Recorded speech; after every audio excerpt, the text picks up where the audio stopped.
Tothom va dir que el sermó havia estat dels més bonics que mossèn Joan havia fet. I l'aprenent va dir que a la mare d'en Quimet, que mossèn Joan, pel casament de la seva germana, també havia parlat del paradís i dels primers pares i de l'àngel i de l'espasa aflamada. Tot igual.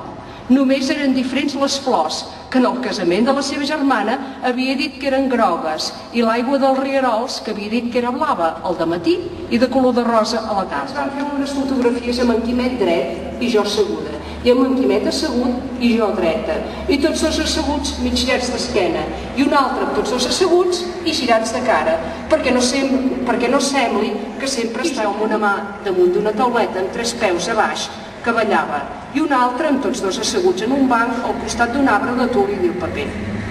Quan vam arribar a la Monumental i va dir que ja estàvem cansats d'esperar-nos, i els vam dir que el fotògraf ens havia fet fotografies artístiques i que tot això demanava temps.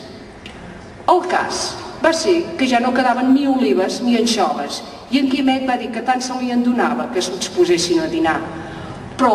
I em va dir, per darrere de la cadira del meu pare, sempre fan riure. Vam dinar molt bé, i en havent dinat vam fer la música amb discos i tots a ballar. El meu pare va ballar amb mi. Jo ballava amb el vel posat, i l'últim me'l vaig treure. Quan ballava, m'aguantava la faldilla perquè tenia por que me la trepitgessin. I el Mateu va ballar un vals.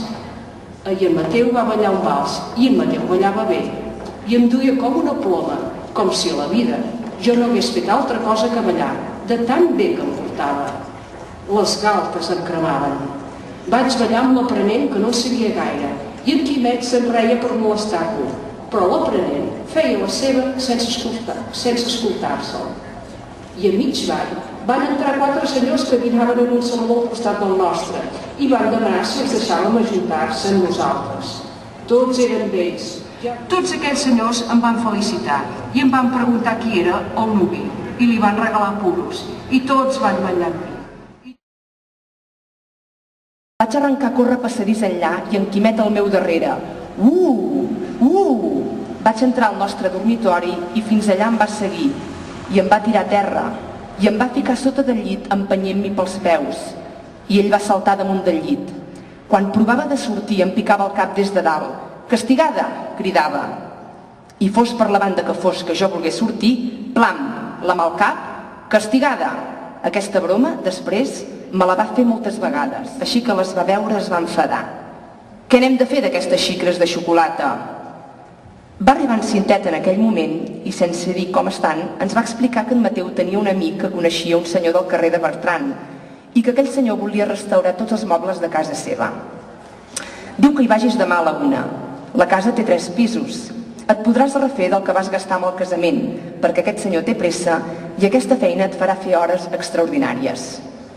En Quimet es va apuntar a la direcció i aleshores va obrir l'armari de la cuina. Ja veus en què perdem el temps. Ni a ella ni a mi no ens agrada la xocolata desfeta. Són ben bé ganes de pentinar el gat.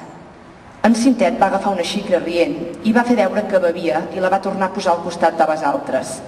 Va quedar ben entès que a mi no m'agradava la xocolata desfeta. Amb el guany de la restauració dels mobles del senyor del carrer de Bertran, es va comprar la moto de segona mà. Va comprar la moto d'un senyor que havia mort d'accident i que no havien trobat fins a l'endemà de ser cadàver. Amb aquella moto anàvem per les carreteres com un xiulet avalotant les gallines dels pobles. Quan em feia patir més eren les voltes. Quedàvem gairebé plans de terra i a la recta ens tornàvem a redreçar. Avui farem el litoral. Vam anar de Badalona i no vam passar de Badalona perquè el dia va massa tard. El mar no semblava d'aigua, gris perquè estava llagut. I la flor que mi negativa era la respiració dels peixos i la ràbia dels peixos era la respiració del mar, quan el mar pujava més amunt en crestes i bombolles.